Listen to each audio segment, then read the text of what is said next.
Pengakuan Angga Wijaya dibalik alasan pemalsuan tanda tangan Dewi Persik.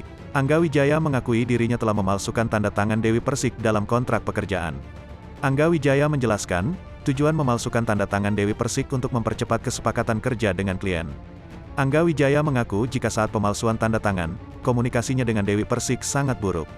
Kan ada pekerjaan yang masih nyangkut di aku 2, ujarnya dikutip dari YouTube Cumi Cumi, Rabu, tanggal 3 Agustus tahun 2022. Diperuntukkan hanya untuk mempercepat prosesnya aja, tukasnya. Karena aku bertemu klien itu tidak lama dan dia harus kembali keluar kota. Tidak ada niat lain kok, terang Angga, dan karena komunikasi aku udah nggak bagus sama Neng, nomor aku udah diblokir, sambungnya. Angga Wijaya pun meminta maaf jika Dewi Persik merasa dirugikan atas tindakannya tersebut. Menurutnya, ia tak bermaksud merugikan sang mantan istri. Kalau Neng merasa dirugikan aku mohon maaf sebesar-besarnya atas tindakan aku yang satu itu, terus terang tidak ada niat merugikan, ucapnya.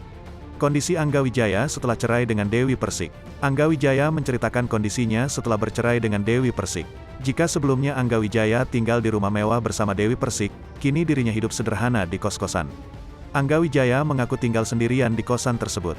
Aku tinggal di rumah kos, aku tinggal sendiri di sana, kata Angga Wijaya.